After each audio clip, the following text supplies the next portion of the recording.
So, Apex. This is the brand new film from Baltasar Kormákur. Right? It was written by Jeremy Robbins. Baltasar also produces the film along with Ian Bryce, Peter Sherman, AJ Dix, Beth Conno, David Reddy, Magnus Vidar Signosson, Gino Topping, and Charlize Theron. Jamie Spetner co-produces. It's executive produced by Dawn Olmsted, Will McChance, and Ray Angelic. Okay, we got Hogney Eggleston on the score, Lawrence Sher, care of cinematography, Sigurdur Eposson edits the piece, and with Amanda Mitchell on casting duties. Production design is Jean-Vincent Pouzos. Art direction is Tony Drew, Dale Mackey, and Sophie Nash. Paul Sarpy is set decoration, with Margaret Wilson on costumes, wardrobe. Adair Arbogel, Hayden Bloomfield, Jacinda Burkett, Lottie Clark, Emma George, Paul Katie, Jean-Philippe Kudu, Nick Nicolau, and Billy Weston. They take care of hair and makeup. And on, because all that rock climbing and whatnot, we got Jake Bennett, Michael T. Brady, Richard Cotter, Andrew Emilio de Sers, Arturo Dickey, Mel Eckhart, Nick Flybergy, Jacqueline Lee Gertz, Aidan Gillette, Mike Gumpfer, Neil Horton, Luca Jones, James Kershaw, Julie McVeigh, River Mutton, Brianna Panicoki, Philip Partridge, Paul Pedersen, Greg Ramita, Max Sharkey, Tara Smith, Chris Stanley, Riley Suter, and Carl Thomas. So in the film, we have Charlize Theron as Sasha. Tommy, her husband, is played by Eric Bana. Then there is Ben, right, played by Taron Egerton. Who else do we have? We've got Park Ranger, played by Aaron Pedersen. Sean, played by Zach Gerard. Lee, played by Caitlin Stacy.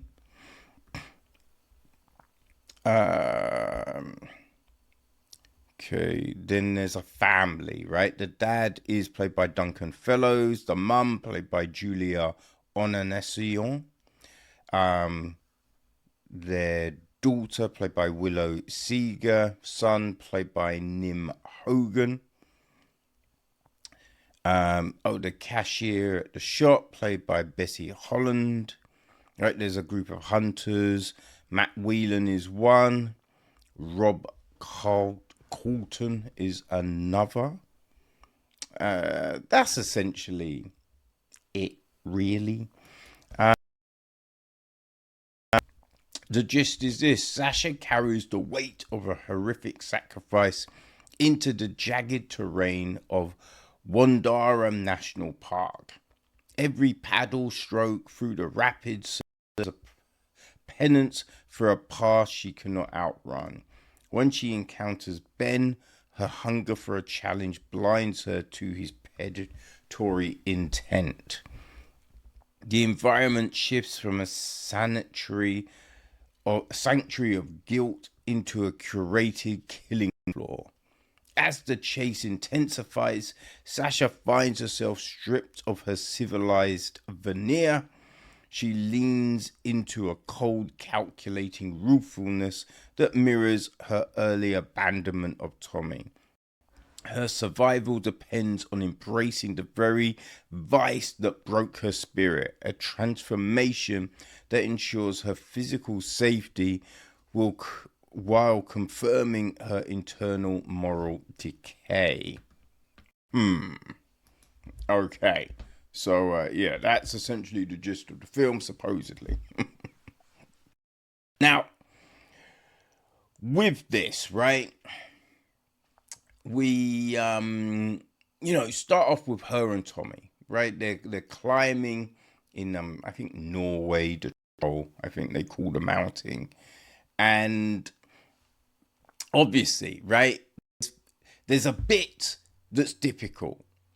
And she struggles with, because in any rock climbing film there's a bit that someone just can't do, and okay, there's gonna be a pivotal point in the film where they get faced with the same challenge and now they have to overcome it. Right, it's know exactly what's happening in these type of films. There's nothing new, but essentially, right, Tommy, he's a veteran climber. I think Sasha is as well, but I think he seems that he's kind of older and he's tired of climbing, right? He's just like, I ain't got more of these crazy climbs in me. But she's pushing to do, and it's like, obviously it's one of those ones where it's her mistake leads to the thing that happens, right? And then, she has to do the thing to survive, which, yeah, I think that's the thing with climbing, man. If you're out in the wild, you got to make choices. You know what I mean? So I think it was like 6 months later. Right now she's in Australia. Yeah, Tommy's from Australia, so it's one of them things. And right, so she's she's going on adventures. Right, she's hiking, she's kayaking, climbing, all of this. So she's at goes to like convenience store type of thing, and a group of guys harass her, which again, it's one of them things that will happen, right? They show you people that you're automatically meant to go, bad. Right? But obviously, they're not going to be the big bads. It's going to be someone who you would never have suspected. Right? But it's so obvious. That's, I think, a big thing with the script. It's just too on the nose. It's too like, okay, obviously this is happening. And then this is going to happen. And you know what I mean? Like, exactly where everything is going. There's, no real surprises here. So,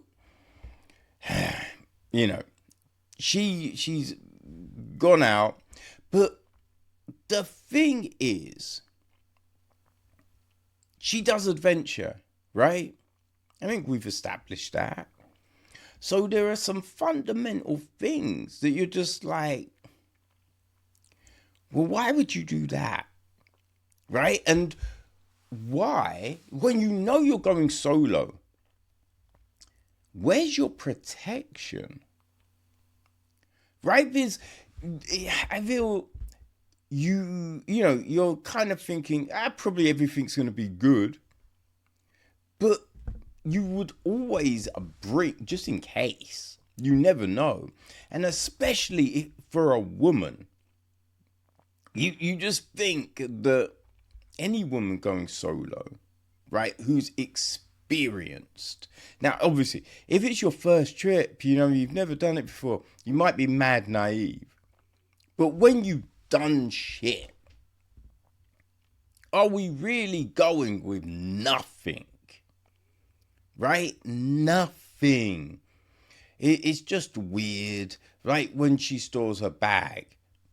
Again, like, look, people hang food, right? Look, you hang food away from you. So predators and all of that. Like, there's certain things that we know. But it didn't make sense necessarily for her to put a whole bag. Right? That's the thing. And listen, I know, right? Not everywhere in Australia necessarily has predators. But we do have the thing with the shoe, right? Which, I mean, surely, right? You know to shake your shoe out, right? I know you know to shake your shoes out and all of that. And, the snake in the... like, you know how to protect yourself, what you're meant to be doing. But that's it on the predator front. Now, as I said, look, predators aren't everywhere. But just random bodies of water, I feel like I've heard people talk about, living on, and just the way, when, like, you could have a body of water that's absolutely fine, but when there's flooding and things, you get migration and, you never know what's going to be in there now. But they just willy-nilly jump into water and there's nothing, right? No issue at all. So the snake and spider that we see at the beginning, that's it, right? It was just there in this one little bit and then nothing else anywhere else. Which you're just like, I don't know if I'm buying that. And with this, like, we have our villains, right? And I guess the big thing is, right, that with these things, it's kind of got to make sense. And like, we get this whole ritual, but it's hard to believe that all the opportunities would not be taken. Like just like, there's too much chance in everything that was getting done. So you would just think, come on now. I feel like there's not all of these opportunities getting given. And then you think once you're in certain things, like you hobble people, right? You do things to ensure that's it. So there's all these things that you're just kind of scratching your head. You're like, And then we get these aesthetic things like the teeth and all of that. It just doesn't really feel like a necessity to see them and other things. Right, you just think the only reason they're there, like we're doing this, is to, I don't know, to go, look, he's crazy. Oh, it's weird. Right, it's like with the bit when, for whatever reason, they're like skinny dipping, and you're just like, I mean, why are we seeing this? You know what I mean? Like, why? Is it again just be like, it's crazy? Look how crazy. You know, it's just, yeah, it's kind of bizarre. But the thing with rock climbing, you're using different muscles, right? You're using different muscles, but even when you're a vet and you've been doing it for ages, right? Most people, we practice all the time. My friend, like I used to try and go a couple of times a week, right? I know my friend, her and her husband, they do it all the time. They're practicing all the time, right? But even when you're practicing and you do it and all of this, your arms still get tired, right? Your legs still get tired. There's, people have a certain capacity for how much they can do. It's just as simple as that. So if you, for whatever reason, something is tiring out your arms, the notion that then you're able to, go on a crazy climb is just laughable. And, some people climb with shoes, boots. Some crazy people, do climb with no shoes. But the thing being, if you are used to climbing with shoes, to climb without shoes, that's going to be a big ass problem because your feet won't be calloused and fucked up. So they're going to be kind of soft, right? So trying to push off on jagged rocks and, listen, it doesn't even have to be mad jagged, but just pushing off on this rough ass, bumpy, spiky surface, yeah, that's going to be a problem for you, right? It's going to be a problem. So there are just so many things going down in this film where you are just like, I don't know what we are seeing here, right? I don't even know what the fuck we're seeing. Like the characters themselves just feel kind of caricatorish, right? Cartoony. Like nothing is really fleshed out. It's all kind of surface level. So when we get into the depths of it all, do we really care about the characters? Right? That's the big thing here. That's the big thing. Now, I'm like, when I saw it's directed by Baltasar, I'm just like, oh man, I kind of recognize him. Where have I heard, that name before? What have I seen? And he directed that Prey film, with Idris Elba. It came out in, I think, 2022. Yeah, he directed that. Right, and then I'm like, okay, because in that film it was loopy, right? Idris fighting off lions. You're just like, come on now, shut the fuck up. It's not happening in any sense of the thing, right? So knowing that, then you're like, okay, yeah, this is his type of film, right? People doing bonkers things that is just very hard to believe. So yeah. Prey. I mean, not Prey, Apex. It's just, I don't know. Like, I guess, look, if you like rock climbing films and you buy into them, and not all of them, right? Because we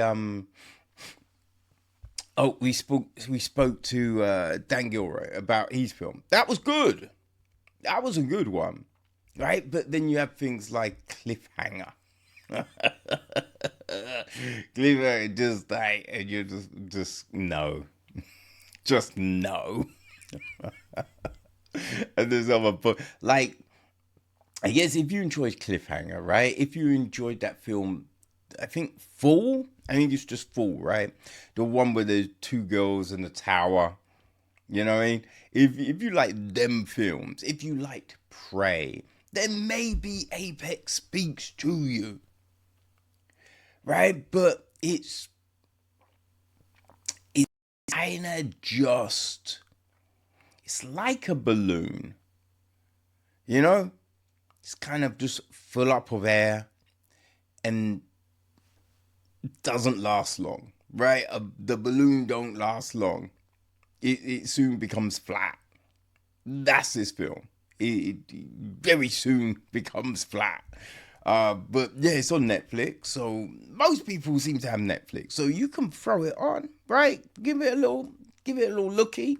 It might be for you, right? It might be for you. So yeah, Apex.